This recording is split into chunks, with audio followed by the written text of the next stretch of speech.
Salut, c'est Mathieu de Ludovox.fr. Aujourd'hui, dans ce Ludochrono, je vais vous parler de la Guerre de l'Anneau, qui est un jeu de stratégie pour 2 à 4 joueurs de 14 ans et plus, et des parties d'environ 120 minutes. Dans ce jeu, vous incarnez soit les peuples libres et ainsi que la communauté de l'Anneau, soit vous incarnez Sauron et ses alliés. Et donc, vous allez essayer de dominer l'autre camp militairement, ou alors d'obtenir la victoire grâce à l'anneau. Lorsque vous êtes Sauron, vous essayez de corrompre le porteur de l'anneau au maximum, alors que lorsque vous êtes le porteur de l'anneau, eh bien, vous essayez d'amener l'anneau jusqu'au gouffre du destin, jusqu'à la crevasse du destin, pour le jeter au cœur du volcan.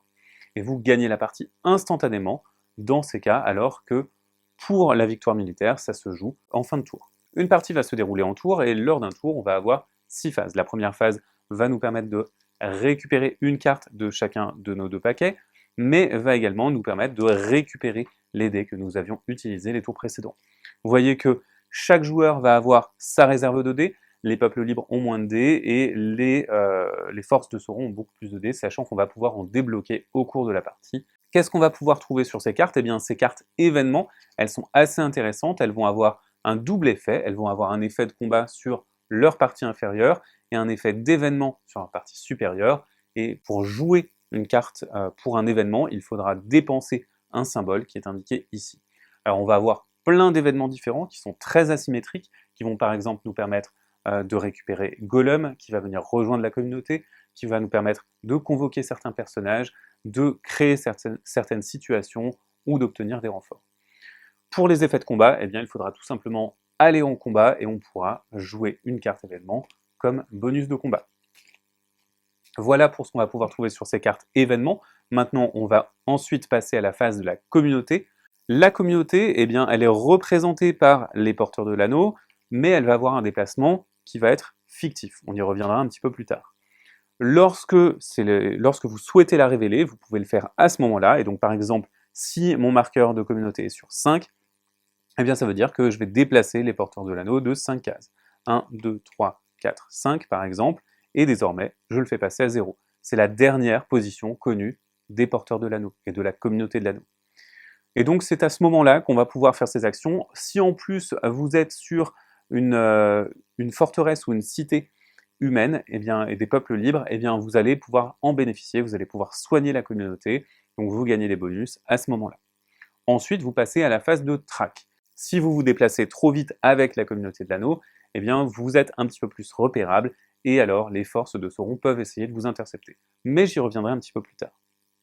Ensuite, nous avons le jet d'action. Les joueurs vont jeter leurs dés, ils peuvent également avoir des bonus, et ces dés vont être utilisés dans la phase suivante, la phase de résolution d'action. Lors de la phase de résolution d'action, les joueurs vont un à un résoudre un dé, et on va pouvoir trouver des phases de dés quasiment similaires suivant les factions.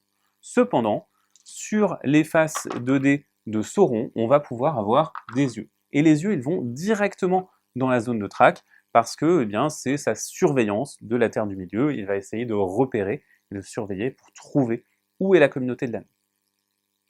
Qu'est-ce qu'on va pouvoir faire avec un dé? Eh bien, on va avoir des personnages. Les personnages vont nous permettre de déplacer tout simplement nos personnages. La communauté de l'anneau, au début, est très nombreuse, mais nous allons pouvoir la scinder. Si par exemple, j'ai envie que Legolas rejoigne la bataille, eh bien, je vais pouvoir l'extraire de la communauté de l'anneau, il va pouvoir rejoindre la bataille, et donc il sera ainsi actif, et comme ça, je vais pouvoir déplacer mes personnages grâce à ces dés. Mais grâce à ces dés personnages, je vais également pouvoir déplacer la communauté de l'anneau. Attention, pour chaque action de ce type que je vais faire, eh bien, je vais faire augmenter la vitesse de track, comme vous le voyez ici. Et donc, ici, le mâle sera très fort et aura la possibilité assez facilement de repérer où est la communauté de l'anneau. Nous allons également avoir des résultats de mobilisation qui sont des couronnes. Lorsque c'est le cas, nous allons avoir la possibilité d'essayer de mobiliser les peuples libres. Les peuples libres ne sont pas encore en guerre, et donc il va falloir essayer de les amener en guerre. Quand ils se font attaquer, bien entendu, eh bien, ils deviennent de plus en plus mobilisés, et à partir du moment où ils sont mobilisés, chaque résultat de mobilisation me permettra de récupérer des troupes de renfort et de les amener, et donc de les placer ici. Attention, les troupes qui sont éliminées, eh bien, elles ne sont pas replacées dans les renforts, elles sont vraiment éliminées. De la même manière, pour le joueur qui joue Sauron, eh bien, il va pouvoir mobiliser lui aussi. Nous allons avoir la possibilité de déplacer nos armées. Lorsqu'on va déplacer une armée, on va déplacer une armée dans une case adjacente. Attention, vous allez pouvoir séparer des armées. Si jamais vous voulez garder des troupes ici, par exemple en Lorien, vous le pouvez. Cependant, si jamais à l'issue d'un déplacement, vous rencontrez des unités adverses, eh bien, vous allez pouvoir déclencher un combat. Lorsque vous déclenchez un combat, eh bien, on va suivre une séquence de combat. Pendant la séquence de combat, les joueurs vont avoir plusieurs actions successives à faire. Tout d'abord, ils vont pouvoir choisir une carte de combat, ils vont la placer face cachée, la révéler en même temps et l'appliquer. On a des effets d'application, vous pouvez donner un maximum de dés à votre adversaire, vous pouvez lancer des dés supplémentaires, etc., etc. Vous avez également la possibilité de ne pas jouer de cartes, c'est très très important, et ensuite vous allez jeter les dés pour votre jet de combat. Vous allez jeter autant de dés que vous avez d'unités, et les réussites, les touches, ça va tout simplement être les 5 et les 6. Donc ici, je vais jeter mes dés, j'ai fait un 5 et un 6, qui sont tous les deux des touches, j'ai réussi à toucher avec les peuples libres. L'adversaire, lui, va également faire son jet, il fait 2 échecs, il ne me touchera pas. Il pourrait très bien me toucher. En revanche, si j'ai un commandant, il m'octroie une relance, donc si je veux, je peux avoir une relance, ici, et relancer un certain nombre de mes dés. Ensuite, on va assigner les pertes, et vous voyez qu'on a plusieurs typologies d'unités. Pour une même faction, on va avoir 3 typologies d'unités. On va avoir un soldat de base, normal, un soldat d'élite, qui est comme le soldat de base, mais qui a 2 points de vie, et enfin, nous allons avoir le commandant, qui va nous apporter des relances, et qui nous apporte d'autres bonus en jeu. Ici, on affecte les pertes, hop, on détruit ces unités, et chose très importante, je vais gagner des points de victoire parce que je possède la Moria en tant que peuple libre, et lorsqu'on possède des territoires ennemis, eh bien, on va gagner des points de victoire, et c'est une des façons de gagner le jeu. Une fois que nous avons fait ça, si toutes les troupes n'étaient pas éliminées, eh bien, nous procéderions à un nouveau round de combat, sachant que à certains moments, vous pouvez partir en retraite et revenir dans une région amie adjacente. Voilà pour le combat. Maintenant, on a d'autres faces sur les dés, notamment on va avoir le Palantir qui va permettre de jouer n'importe quelle carte événement, ou alors de piocher une carte événement supplémentaire de n'importe laquelle de nos pioches. Et enfin, nous avons pour les peuples libres, et seulement pour les peuples libres, le Joker, la volonté de l'Ouest. Lorsque vous l'avez, vous avez 2 choses que vous pouvez faire avec. La première, c'est renforcer la communauté de l'anneau avec notamment Gandalf le Blanc et Isildur, enfin Aragorn, l'héritier d'Isildur. Et donc, ce sont des objectifs importants parce qu'ils sont vraiment très forts, ils vont vous permettre de renforcer de façon assez significative votre force et votre armée, votre présence sur la Terre du Milieu.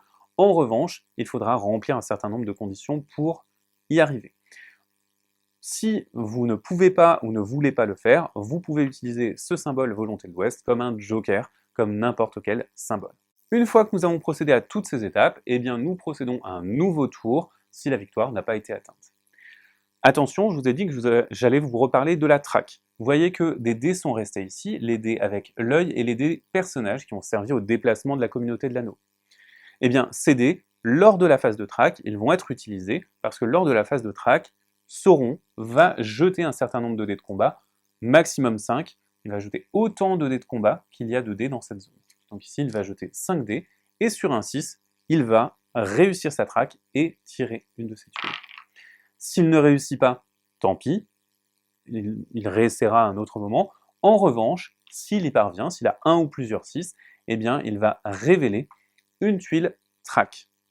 Et cette tuile traque, elle peut révéler la position de la communauté de l'anneau, ce qui est un peu problématique parce que, eh bien, on va être révélé, on va devoir avancer découvert, mais la communauté de l'anneau va également pouvoir subir des pertes, des dégâts.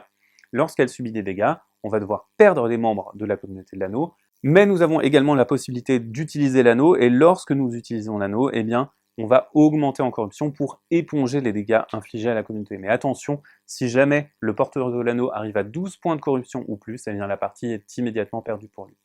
Pour rappel, nous avons 4 conditions de victoire, les 2 conditions de victoire militaire qui sont vérifiées en fin de tour, nous avons la corruption qui est automatique et immédiate, et enfin une autre condition immédiate, lorsque le porteur de l'anneau arrive ici et qu'il parvient jusqu'à la crevasse du destin. Immédiatement, il met fin à la partie, il a remporté la partie. Voilà pour cet aperçu de la guerre de l'anneau. Je ne vous ai vraiment pas tout dit sur les systèmes qui régissent ce jeu, mais j'espère vous en avoir donné une bonne idée. La guerre de l'anneau est donc un jeu d'affrontement asymétrique dans lequel vous devez planifier pour ces deux objectifs, détruire l'anneau ou corrompre son porteur, ou alors dominer la Terre du Milieu. Maintenant, c'est à vous de jouer. À bientôt sur videobox.fr.